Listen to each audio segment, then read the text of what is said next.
예, 오늘은 사무엘상 두 번째 시간입니다. 저희가 지난주에 사무엘서 개관을 좀 했고요. 저희가 오늘 이제 사무엘서 좀 들어가도록 하겠는데요. 전체적인 구조에 대한 부분 잠깐 본문 들어가기 전에 자세히 보기 들어가기 전에 다시 한번 복습 겸 이야기하면서 들어가도록 할게요. 영어 문장, 영어 같은 경우가 우리랑 조금, 우리는 이제 말을 끝까지 들어봐야 안다라고 그러잖아요. 왜 그러냐면 동사가 마지막에 있잖아요. 어순의 순서가 동사가 맨 마지막에 있으니 그게 부정형으로 끝나는지, 긍정형으로 끝나는지, 수동태로 끝나는지, 능동으로 끝나는지, 질문으로 끝나는지 끝까지 들어봐야지 알잖아요. 그러니까 언제든지 말의 끝에 반전이 일어날 수 있지만 영어는 앞에 동사가 하고 가잖아요. 그러니까 반전이 될 게 없어요, 사실상. 결과를 먼저 보여주잖아요. 그래서 문장도 글도 보면 앞에 중요한 얘기를 먼저 꺼내놓고 하는 경우가 많아요. 그래서 이제 저희 고등학교, 제가 뭐 고등학교 수능 볼 때 영어 지문 볼 때 보면 항상 영어 지문에 제일 먼저 주제가, 그 지문의 주제는 첫 문장에 처음에 나온다. 그래서 늘 이제 주제를 묻는 문제나 처음 내용을 묻는 문제를 보면 앞에 지문에 나온다라고 문제 푸는 요령을 그렇게 가르쳐 주곤 했는데, 성경도 마찬가지예요. 유대 성경도 마찬가지입니다. 제일 중요한 게 앞에 나와요. 그러면 창세기에서 제일 중요한 게 앞일까요? 맨 뒤일까요? 50장에 있는 요셉의 죽음이 중요할까요? 창세기 1장에 하나님이 태초에 천지를 창조하셨다라는 이야기가 더 중요할까요? 경중으로 따진다라고 한다면요, 첫 얘기가 가장 중요한 거예요. 하나님이 태초에 천지를 창조하셨고 사람들을 하나님의 첼름으로 만드셨다라고 하는 이 사실이 너무나 중요한 이야기예요. 성경의 이야기들도 언제나 처음의 이야기에 중요한 이야기들이 담겨 있어요. 첫 이야기에. 예언서들도요, 첫 이야기에 중요한 이야기들이 담겨 있어요. 첫 이야기가 니들의 죄가 이거야. 이제 거기서부터 시작을 하는 거예요. 중요한 이야기가. 사무엘서도 마찬가지입니다. 사무엘서에도 첫 이야기가 중요한 거예요. 특히 이제 제가 이제 지난주에도 말씀을 드렸지만 사무엘서의 구조가 사무엘 상과 하가 하나의 두루마리라고 이야기했잖아요. 하나의 두루마리가 유대인들의 문학적인 구조로 본다면 교차대칭 구조, 수미쌍갈이라고 그러죠. 처음과 끝이 동일한 구조로 되어져 있고 이게 사무엘서 전체의 주제를 담고 있다라고 했는데, 그게 뭐냐면 낮은 자를 높이시는 하나님, 교만한 자를 징계하시는 하나님, 그게 처음과 끝에 나타나고 있는 중요한 주제거든요. 그러고 난 다음에 이제 가운데 이야기가 엘리부터 시작해서 엘리, 사무엘, 그 다음에 사울, 다윗, 압살롬, 그리고 다시 다윗으로 이어지는 사람들의 이야기인데, 그 이야기들이 전부 다 상승과 하강이라고 하는 상승 하강의 이야기들이 반복이 되어집니다. 그 상승 하강의 이야기가 A와 A 다시 주제 안에 이미 나와요. 누가 상승을 시키는가? 누가 하강을 시키는가? 하나님이.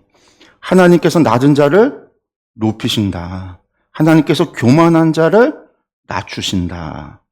이게 중요한 이야기거든요. 사무엘서에 시작할 때 바로 그 이야기를 하면서 시작을 하는 거예요. 그래서 전체 이야기에 사무엘 상하를 하나의 두루마리로 볼 때 가장 첫 낮은 자를 높이시는 하나님과 교만한 자를 낮추시는 하나님, 다윗의 찬양과 교만한 자를 낮추시는 하나님의 징계.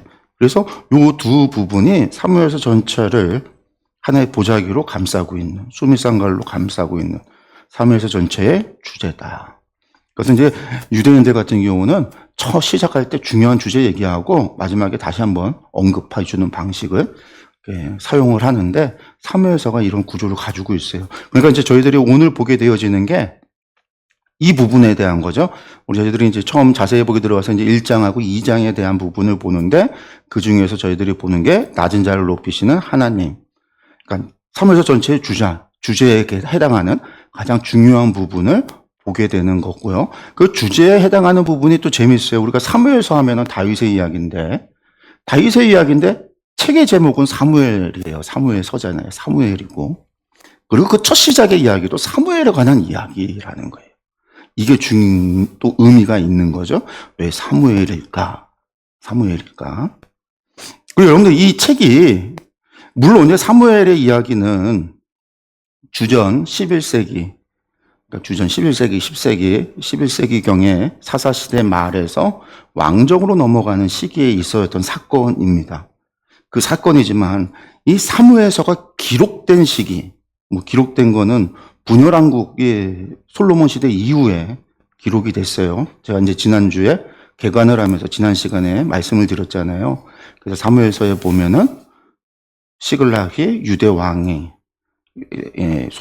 포함되어져 있을 때 그런 이제 표현들 때문에 유대 왕이라는 표현이 남왕국과 북왕국으로 나눠져 있었던 시대를 배경으로 하고 있기 때문에 그렇다라고 얘기를 했지만, 두루마리 기록이, 구전과 기록이 있을지 모르지만 실제로 사무엘서가 회당에서 낭독이 돼서 백성들한테 알려지고 가르쳐지고 선포되고 설교된 건 언제냐면 전부 다 주전 4세기, 5세기에서 4세기 넘어가는 시기예요.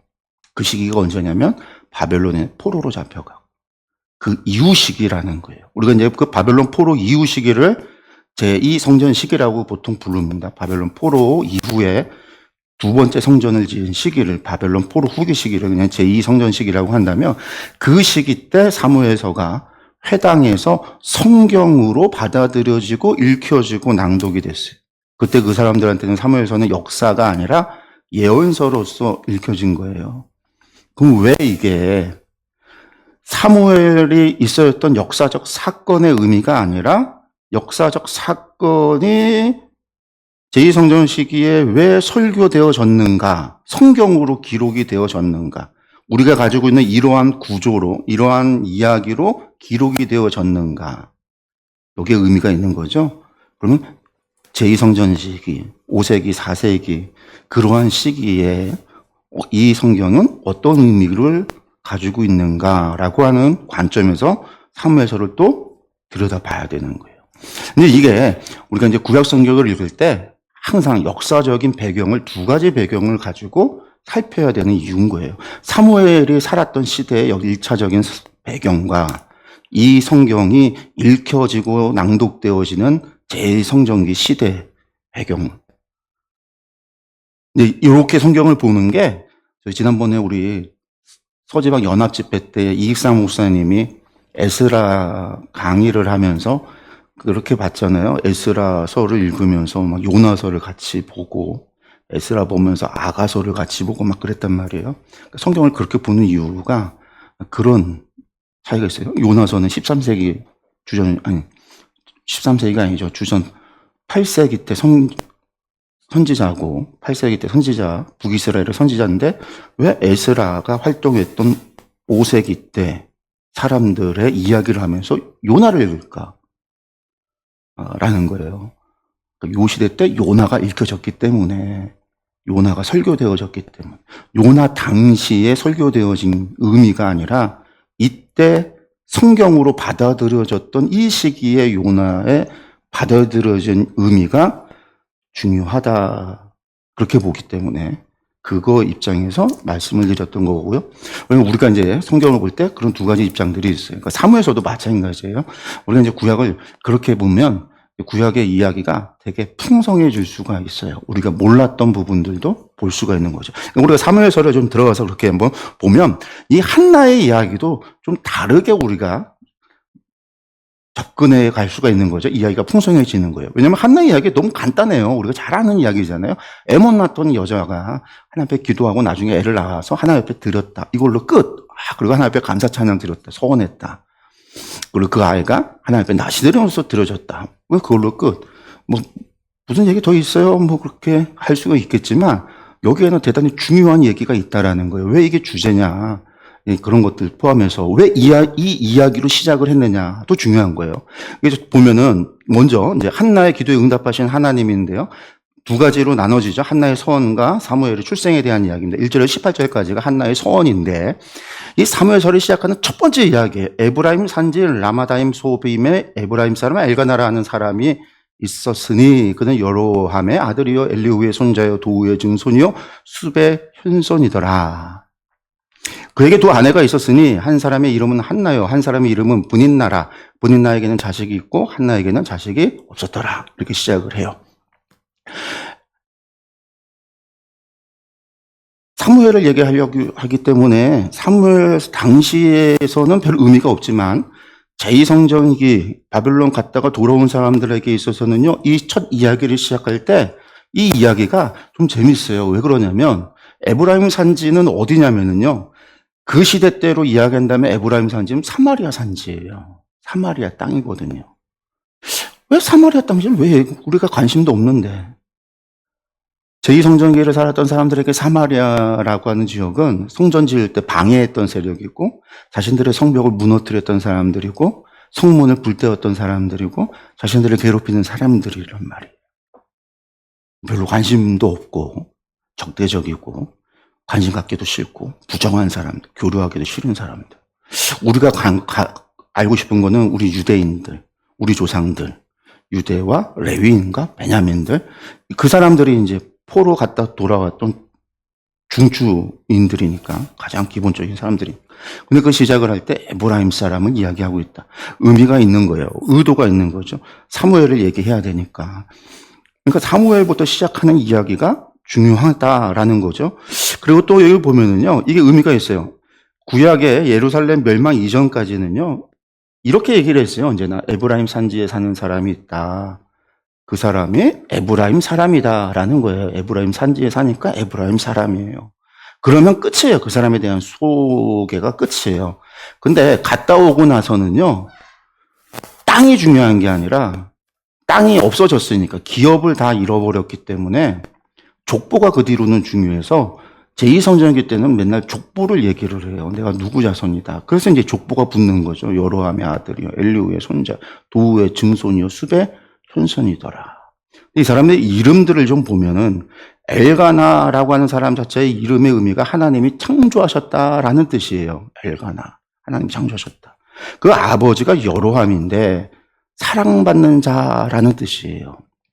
그리고 그 여로함의 아버지는, 엘가나의 할아버지의 이름은 엘리후잖아요. 엘리후는 그의 하나님이라는 뜻이에요. 엘이 하나님이고 엘리후 하면 그의 하나님이다라는 거예요.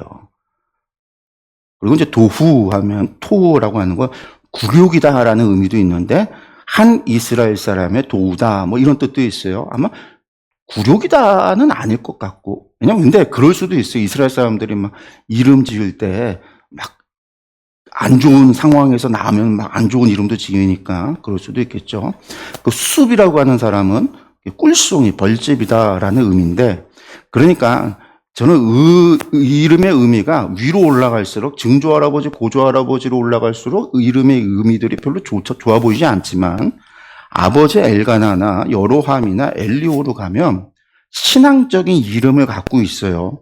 그 집안이 지금 사무엘이 태어나기 전에 그 집안의 부모들은 어쨌든 신앙적인 사람으로 점점 변해가고 있는 걸 알 수 있는 거죠.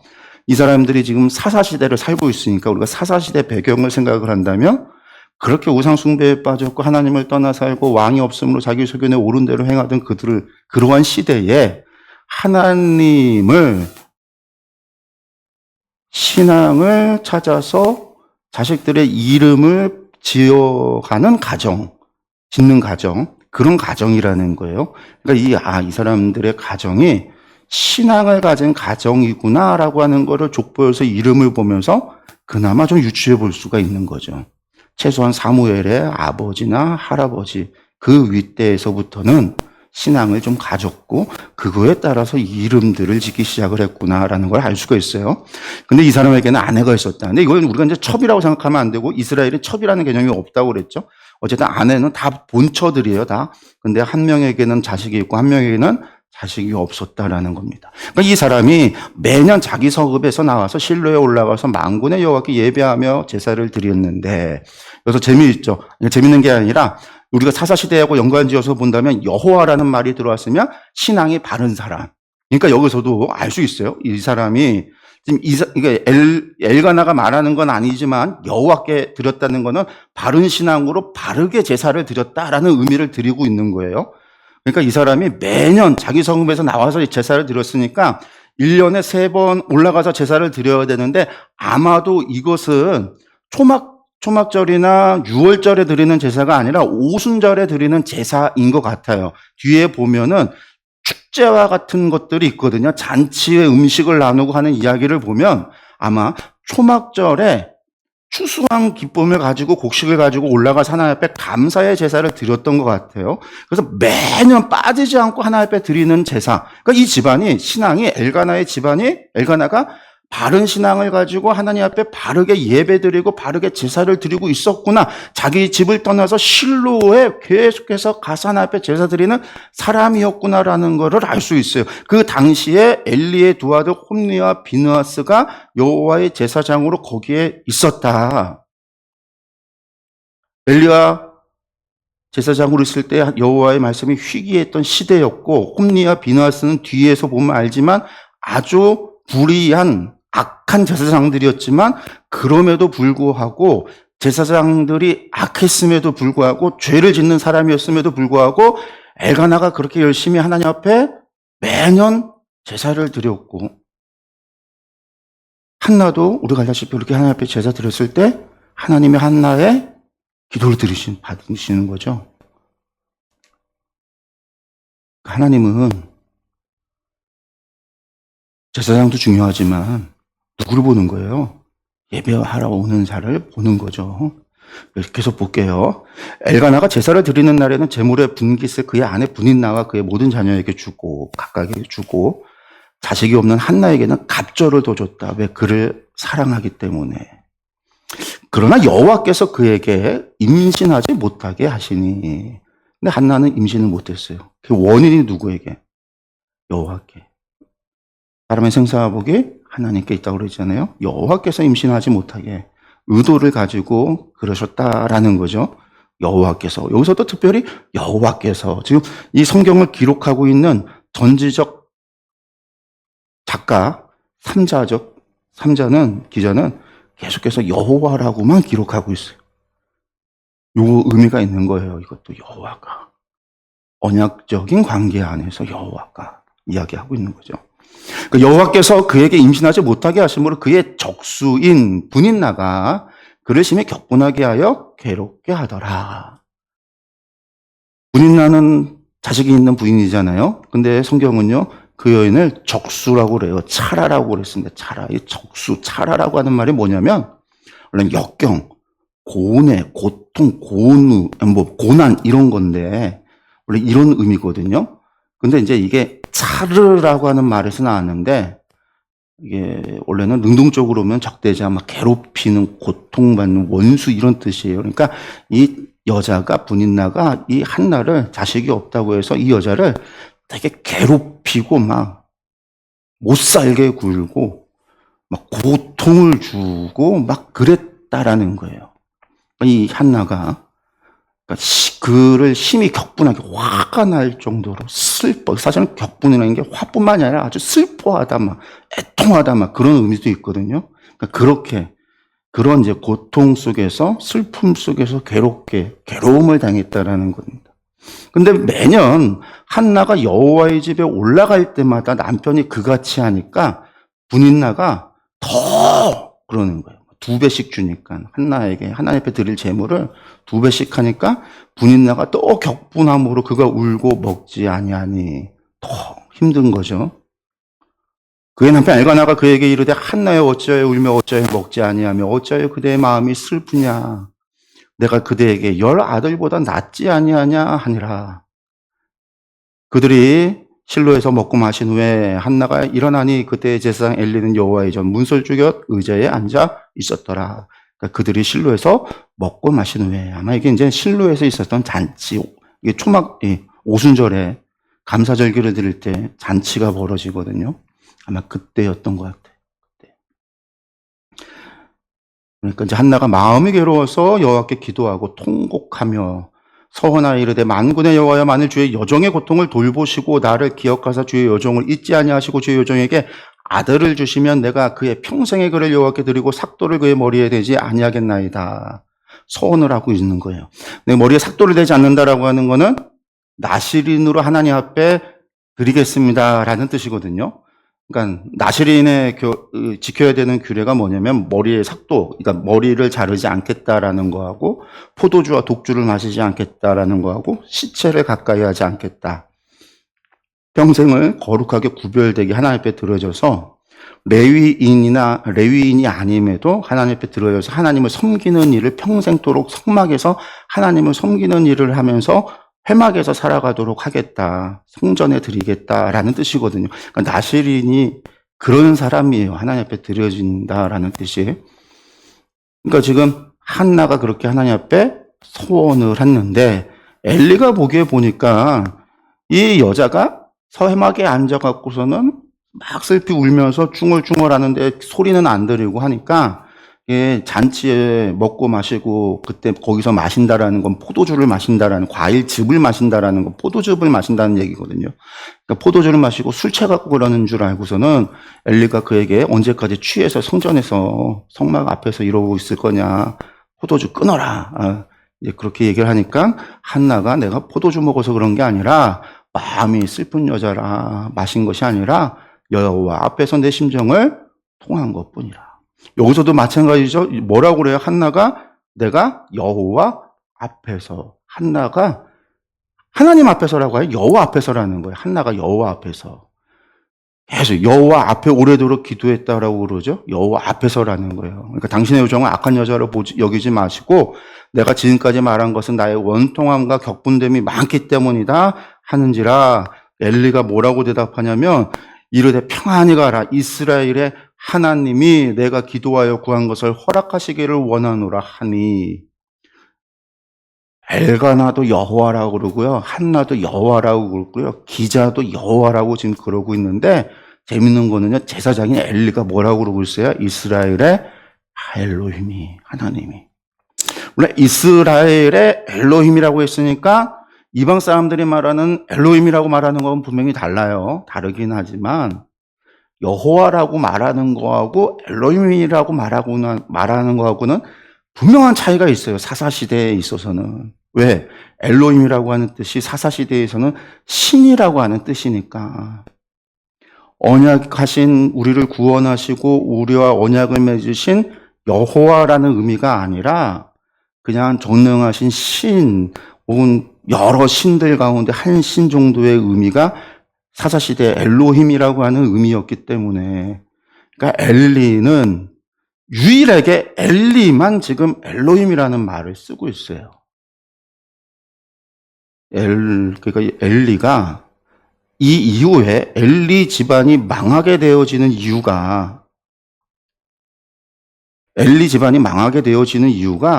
여기서 찾아볼 수 있지 않을까, 저는 그 생각이 드는 거예요. 그게 뭐냐면 여호와라는 것은, 여호와 하나님을 여호와로 고백하게 되어지는 것은 구체적인 경험, 정체성과 경험을 가지고 있는 신앙의 고백이거든요.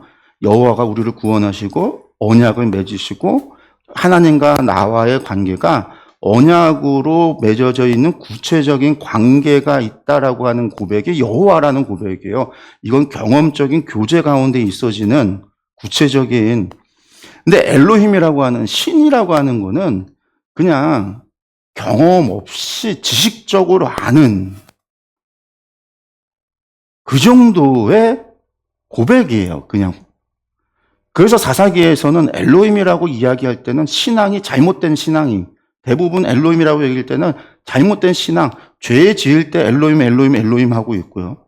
그들이 회개하고 하나님 앞에 돌아섰을 때 여호와로 바뀐다고요. 나중에 엘리가 자기 아들들이 잘못했을 때도 그 아이들을 갖다가, 자녀들을 갖다가 제대로 훈계하지 못하고 집안을 바로 세우지 못할 때 하나님 앞에 죄 졌는데 누가 저거 할 것이냐? 여호와 하나님 엘로힘이라고 하는 거에 대한 것들이 분명해지지 못해요. 이게 엘리가 정확한 하나님과의 체험적인 경험, 이게 불분명한 것이 아니었을까? 그 생각이 드는 거예요. 하나님과 우리와의 관계가 언약이라고 하는 것으로 묶여져 있는 구체적인 경험 안에서 이루어져야 될 신앙이, 그것이 없이 그냥 지식적으로 전해들은 그냥 신으로서의 엘로힘으로만 있어서는 안 된다라고 하는 것. 제2성전기를 살아갔던 사람들은 하나님에 대한 경험이 거의 없어요. 왜 그러냐면 그 사람들은 회당에서 읽혀지는 문서를 통해서 하나님에 대해서 듣는 사람들이에요. 출애굽을 경험한 사람도 아니고 10가지 재앙을 경험한 사람들도 아니에요. 다윗 시대를 이야기하지만 다윗을 경험한 사람도 아니에요. 솔로몬의 영화를 경험하지도 못했어요. 그들은 그 시대의 글을 읽는 사람들이에요. 과거의 심판과 멸망의 이야기를, 선지자의 이야기를 글로 보는 사람들이에요. 그 사람들이 하나님의 언약을 정말로 믿고 고백하기 위해서는 자신들의 신앙의 정체성이 출애굽, 토라, 언약 안에 있다라고 하는 거에 확실한 신앙의 정체성을 가져야지만 되고, 그 신앙이 여호와의 신앙이에요. 여호와, 야훼 신앙이에요. 그걸 그 여호와 신앙에 가져야지만 그들이 겪고 있었던 어려움을 이겨낼 수 있는 거거든요. 왜? 현재가 여전히 이방 나라에 뭐하고 있어요? 속국으로 살아가고 있는, 나라 회복되지 않은 상황 속에서 하나님의 언약을 바라보고 하나님의 언약이 언젠가는 이루어질 거라고 바라보는, 하나님의 헤세드를 기다릴 수밖에 없는, 그냥 사랑이 아니라 언약을 반드시 성실히 지키시는 하나님의 사랑이요, 하나님의 언약에 기초한 은혜요, 하나님의 언약에 기초한 자비요, 하나님의 언약에 기초한 하나님의 그 언약을 지키시는 하나님의 성실을, 그래서 하나님의 아하브를 노래하는 게 아니라 하나님의 사랑을, 아하브 사랑을 노래하는 게 아니라 하나님의 헤세드를 노래하는 거죠. 하나님의 헤세드가 영원 무궁하도다. 끊임없이 그걸 노래하는 거예요. 그게 여호와의 헤세드예요. 여호와라고 하는 이름 자체가 가지고 있는 의미가 클 수밖에 없어요. 그러니까 여호와 야훼 신앙이 훨씬 더 강조될 수밖에 없어요. 그게 이제 유일신, 유대교 유일신앙으로 아주 이제 변화되어지는 거죠. 어쨌든 이르되 당신의 요정이 당신께 은혜 입기를 원하나이다 하고 가서 먹고 얼굴에 다시는 근심빛이 없더라. 하나가 이제 돌아갔죠. 그 다음에 이제 19절에서 28절 사무엘의 출생에 대한 이야기입니다. 그들이 아침에 일찍 일어나 여호와 앞에 경배하고 이제 성막에 가서 이제 예배하고 돌아갔다라는 거예요. 라마의 자기 집에 이르니 엘가나가 그의 아내 한나와 동침하며 여호와께서 그를 생각한지라 응답하셨다라는 거예요. 그래서 임신하여 때가 이름에 아들을 낳았는데 이름을 사무엘이라 했다라는 거죠. 사무엘. 이 사무엘의 이름은 쉐무엘이에요. 쉐무엘인데 쉐무엘이라고 하는 이름이 뭐냐면 원어가 어떻게 되냐면 샤마하고 엘이라고 하는 말이 합쳐진 말이에요. 샤마와 엘. 엘이라고 하는 건 하나님이라는 뜻이잖아요. 엘로힘의 엘은 하나님이라는 신이라는 뜻이고요. 샤마가 뭐냐면 쉐마예요. 샤마가 쉐마, 듣다. 그러니까 하나님이 들으셨다라는 뜻이에요. 하나님이 들으셨다. 그래서 아들을 낳았으니 그 아들의 이름이 뭐다? 하나님이 들으셨다. 내 기도를 들으셨다. 그래서 사무엘인 거예요. 내가 여호와께 그를 구하였다 함이더라. 마치 내가 여호와께 그를 구하였다가 사무엘의 의미인 것 같은데 그게 아니라 내가 구했는데 하나님께서 들으셨다. 이게 뜻이라는 거예요. 이게 가지고 있는 의미가 있죠 또. 왜 그래서 사무엘을 이야기했을까? 왜 왕들의 이야기를 시작하면서 다윗의 이야기를 하려고 하는데 왜 사무엘부터 시작을 했을까? 사무엘의 뜻이 뭐예요? 하나님이 들으셨다.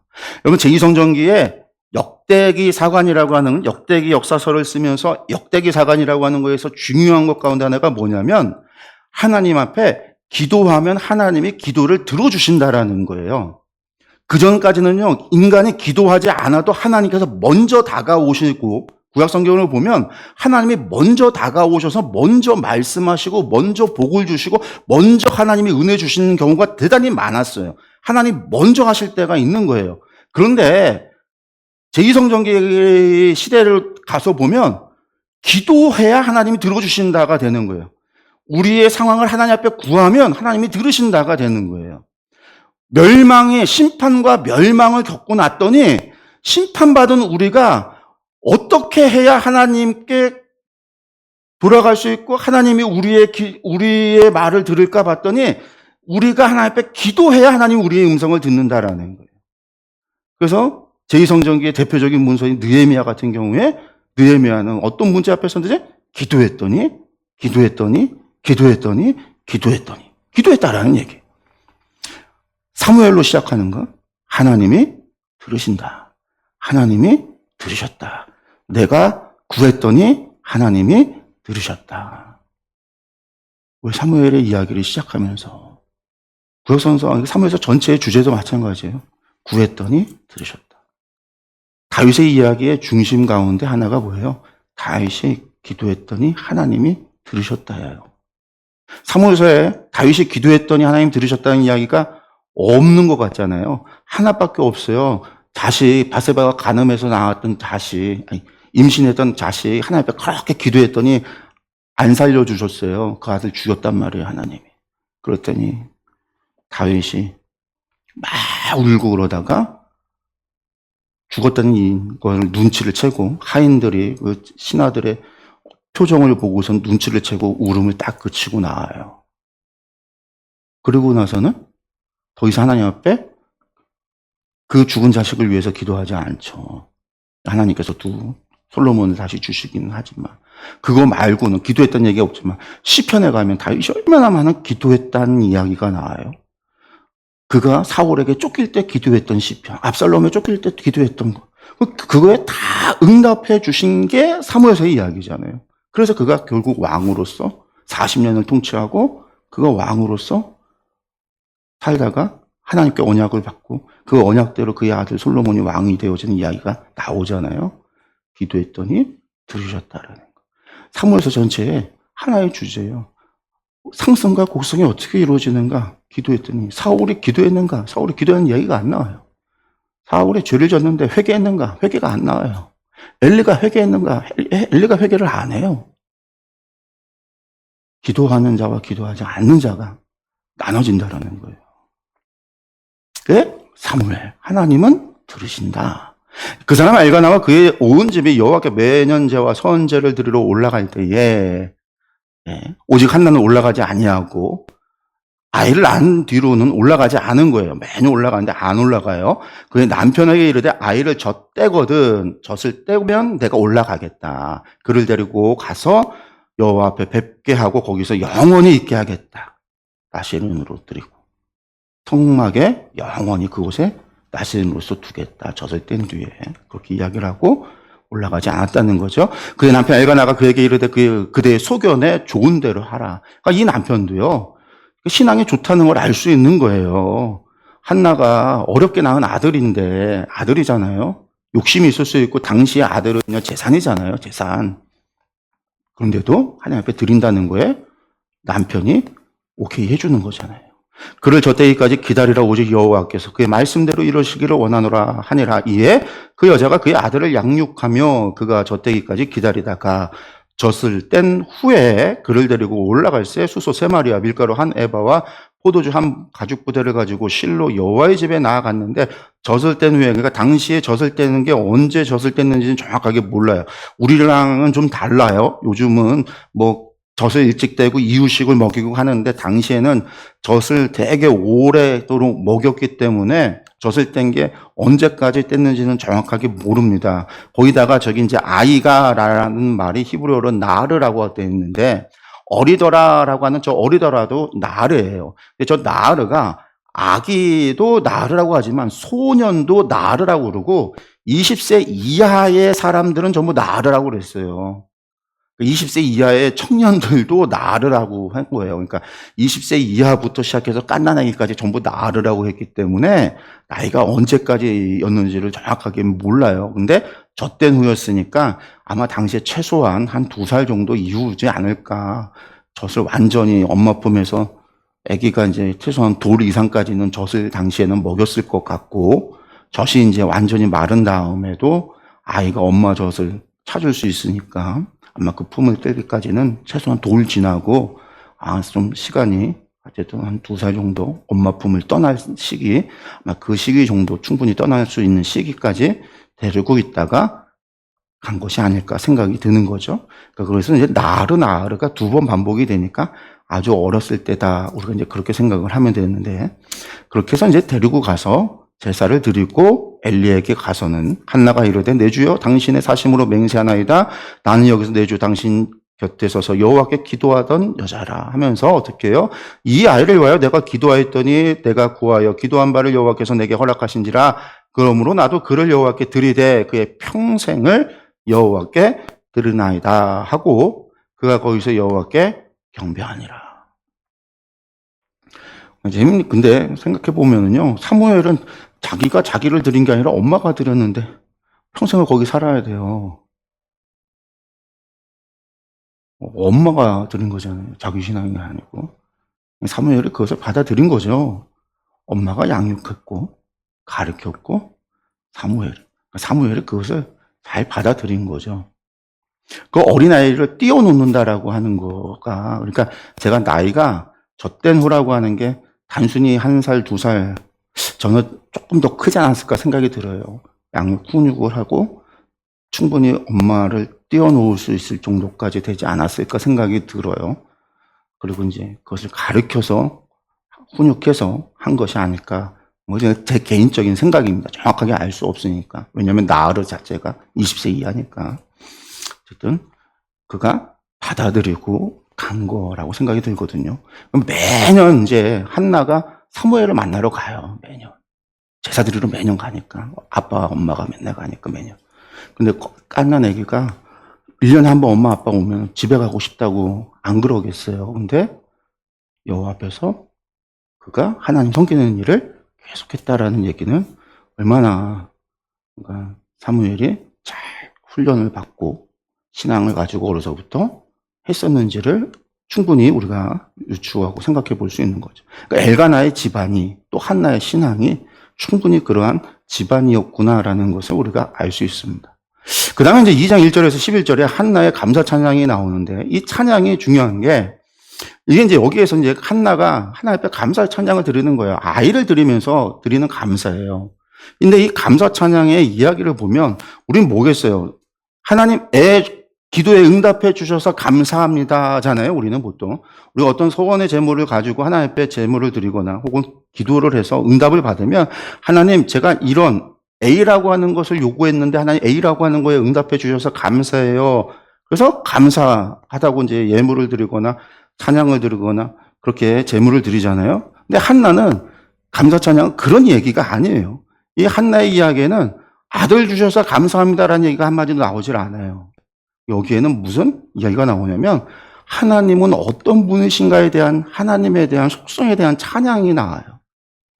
그래서 이제 이 여기에는 하나님에 대한 이야기, 거기에 아들 주심에 대한 이야기가 안 나오고 하나님에 대한 이야기가 나오고 그 하나님의 속성과 하나님의 행하시는 일이 무엇인가를 노래하는 그 찬양의 이야기가 결국은 이스라엘을 향한 앞으로 사무엘서의 이야기가 이끌어져 가는 그 이야기의 예언적인 내용이 담겨 있다라는 거죠.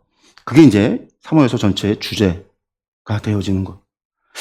그래서 이제 감사 찬양을 좀 보면은요, 한나가 기도해 이르되 내 마음이 여호와로 말미암아 즐거워하며 내 뿔이 여호와로 말미암아 높아졌으며, 뿔이라는 건 당시에 권세나 뭐 그런 걸 의미하니까 내 입이 내 원수들을 향하여 크게 열렸으니 이는 내가 주의 구원으로 말미암아 기뻐함이니이다. 시작은 이제 여기서부터 시작을 하는데 구원, 예수아라는 게 구원인데 한나가 구원받았다라고 지금 이야기하고 있는데 구원받았다라는 구체적인 게 어떤 거죠?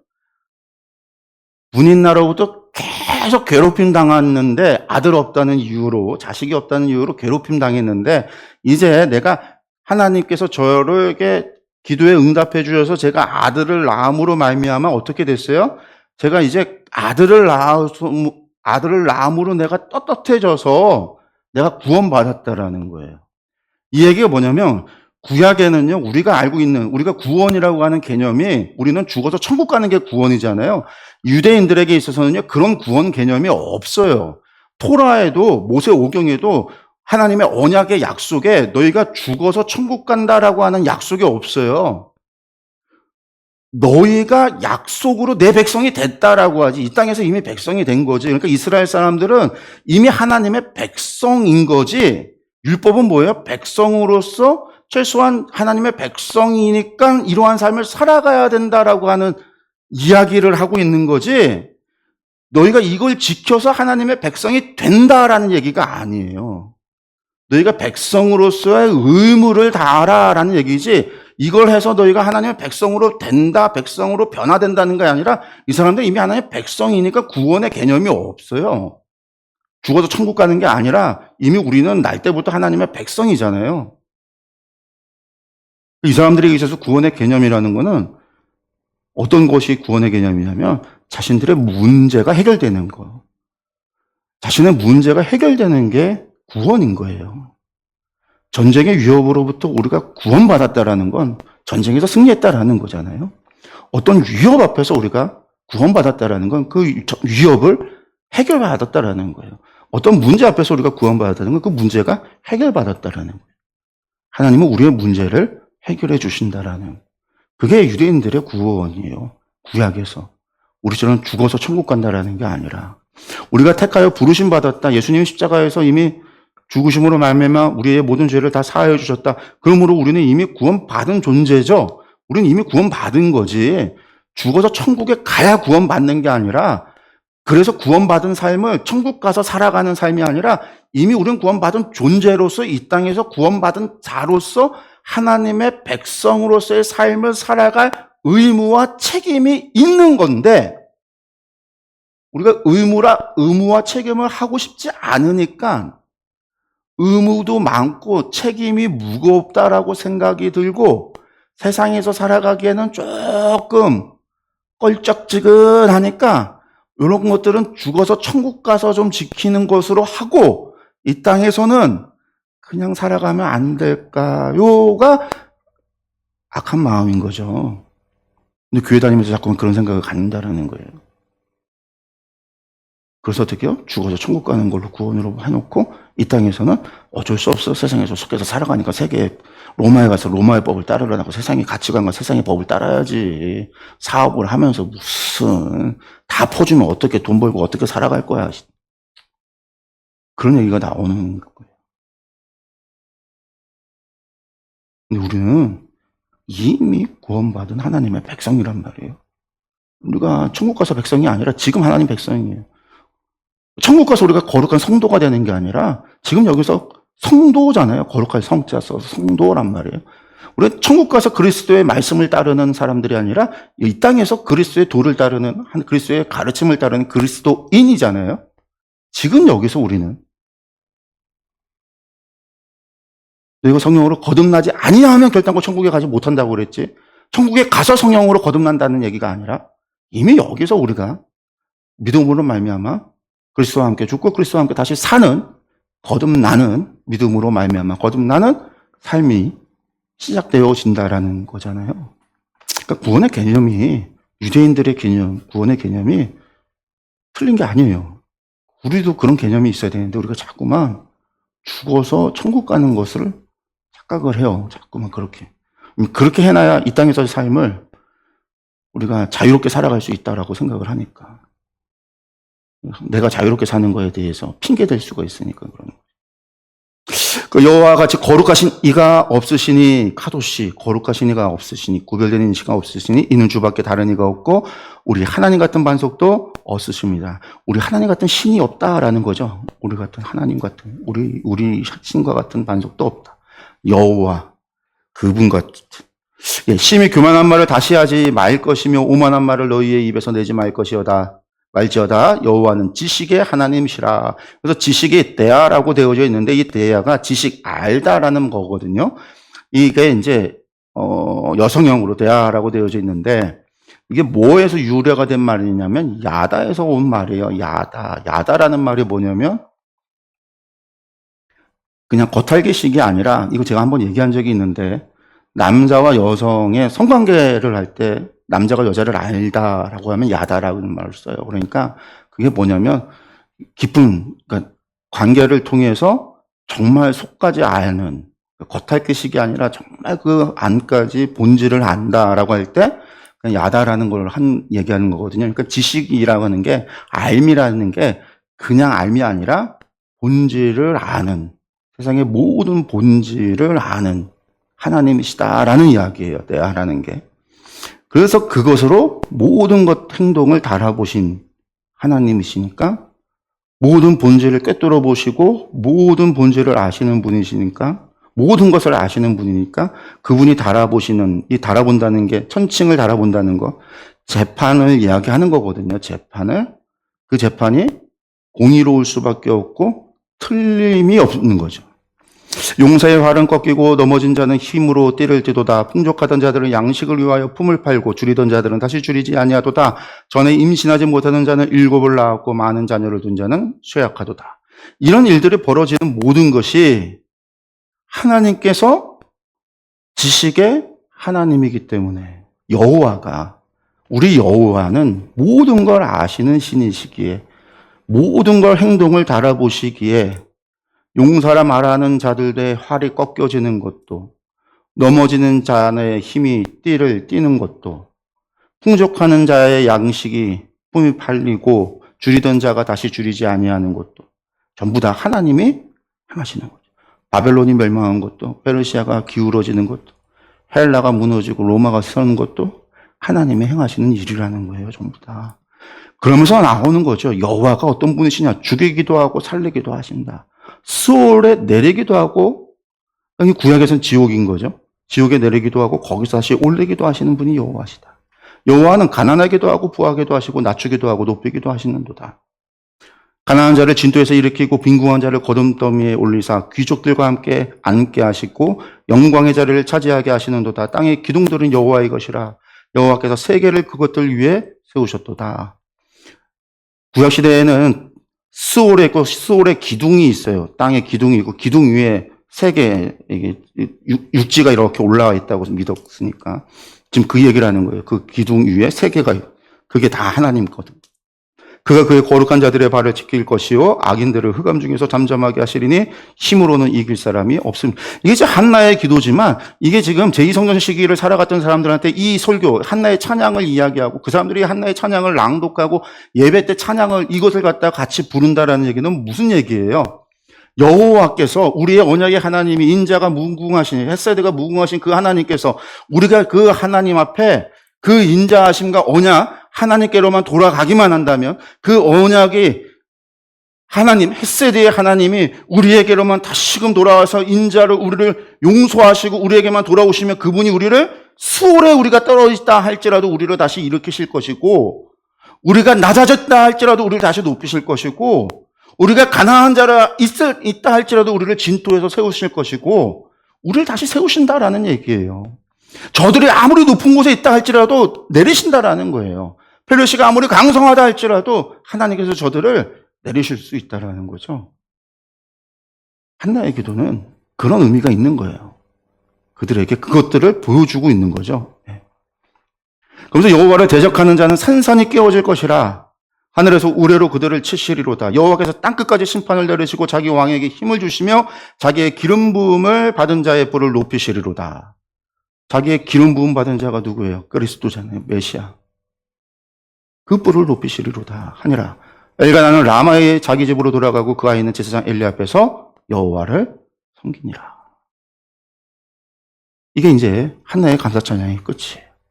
다시 정리를 하면요, 감사찬양의 묘사된 하나님의 속성, 이게 이제 사무엘서 전체의 주제고, 이게 제2성전 시기 때에 이스라엘에게 있어서 여호와의 헷세드를 노래했던, 여호와의 인자하심이 영원 무궁하도다, 그들의 찬양과 기도거든요. 그들의 기도가 결국은 하나님의 이러한 고백인 거예요. 여호와 같은 거룩하신 이가 없다. 세상에 수많은 신들이 있다 할지라도 여호와 같이 거룩하신 이가 없고 주밖에 다른 이가 없다.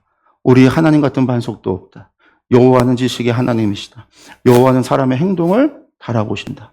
지식의 하나님이신 그분이 달아보시기에 어떻게 여호와는 죽이기도 하고 살리기도 하고 스올에 내리기도 하고 올리기도 하시는데, 그 심판이 어때요? 공정하고 정의롭고 공의로울 수밖에 없는 거죠. 여호와는 가난하기도 하고 부하기도 하시고 낮추기도 하고 높이기도 하신다. 가난한 자를 진토에서 일으켜 세우기도 하시고 빈궁한 자를 거름더미에 올리시기도 하고, 가난한 자들을 귀족들과 함께 앉게 하시기도 하고 영광의 자리를 차지하게도 하신다. 세계를 땅의 기둥 위에 세우시고 거룩한 자들의 발을 지키고 악인들을 잠잠하게 하시고 대적하는 자는 산산이 깨어지게 하시고 하늘에서 우레로 그들을 치신다. 하나님이 그러신다라는 거예요. 여호와께서 땅 끝까지 심판을 내리시고 자기 왕에게 기름을 주시고 자기의 기름 부음 받은 자의 뿔을 높이신다. 자기가 기름 부음 받은 자, 메시아를, 하나님의 사자, 뿔을 높이신다. 그게 하나님이시다라는 거예요. 하나님이시다. 그리고 난 다음에 왕을 세우고 그를 통해 이스라엘을 다스리는 하나님에 대한 이야기가 쭉 나오는데, 이 다음 보면 이제 두 사람의 이야기들이 번갈아 나와요. 엘리와 사무엘. 그 다음에 사울의 이야기와 다윗의 이야기. 그 다음에 이제 사무엘 하로 넘어가면 이스보셋과 다윗의 이야기. 다윗과 압살롬의 이야기. 이런 이야기들이 나오거든요. 그런 이야기들이 반복돼요. 상승과 하강이 겹쳐져요. 엘리가 높이 있다가 엘리가 하강이 되면 엘리가 내려갈 때는 사무엘이 올라가고요.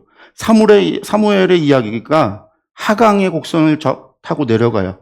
사무엘의 자식들의 죄로 말미암아 이스라엘 사람들이 사무엘을 버려요. 왕을 달라고 요청을 해요. 사울이 올라가요. 상승과 하강이 이루어지죠. 사울이 범죄함으로 말미암아 하나님께서 사울을 버리세요. 다윗이 올라가요. 다윗이 범죄함으로 내려가고 압살롬이 스스로 왕이 되기 위해서 올라가요.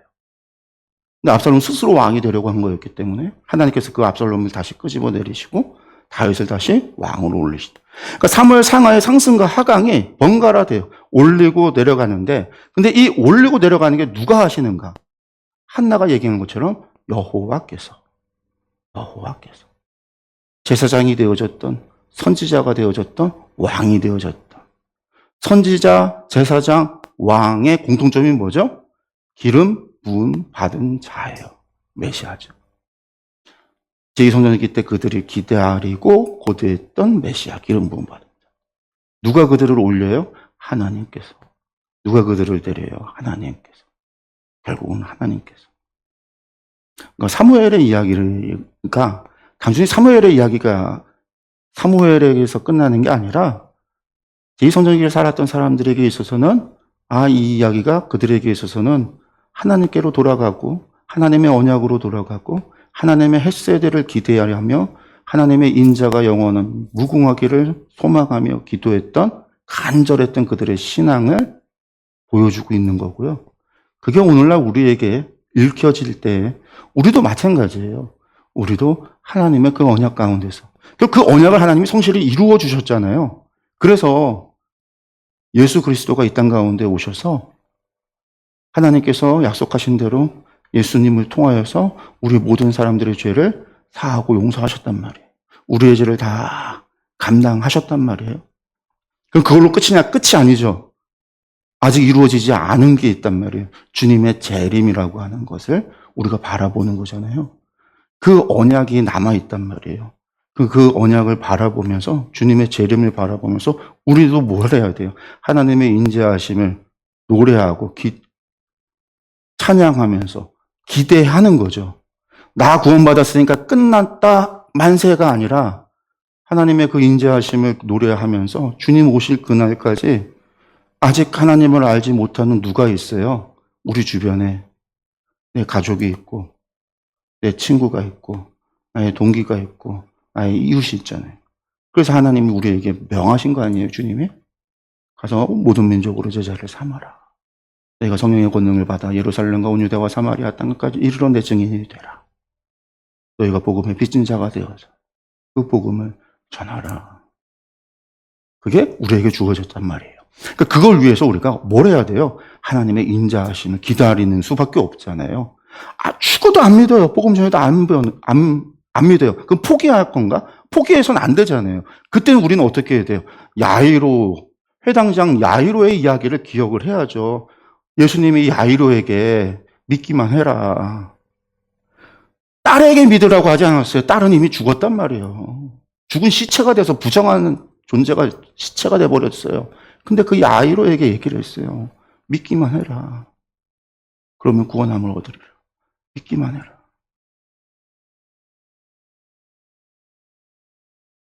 그때 야이로가요, 뭘 기다렸을까요? 뭘 믿었을까요? 여호와 주님의 헤세드를, 하나님의 약속을, 주님이 죽은 시체와도 같은 나를 위하여 하늘 보좌를 버리고 나에게 다가오셔서 손 내미셨던 것처럼, 구원의 손을 내미시고 나를 구원해 주셨던 것처럼 주님께서 내 가족을, 내 이웃을, 내 친구를, 내 친지를 내가 전한 복음을 듣지 않지만 주님께서 손 내밀어 주실 것이라고 주님을 신뢰하는 거. 그게 우리에게 명하시는 거예요. 그러면 우리도 그거 붙잡고 가야 되는 거예요. 헤세드를 붙잡고. 그러니까 제2성적이 살아갔던 그 사람들이나 우리나 똑같단 말이에요. 똑같단 말이에요. 사무엘서를 보면서 우리가 똑같은 기도를 해야 된다라는 거죠. 하나의 기도를 통해서 똑같이 봐야 되는 거죠. 하나님이 우리를 높이고 하나님이 우리를 낮추십니다.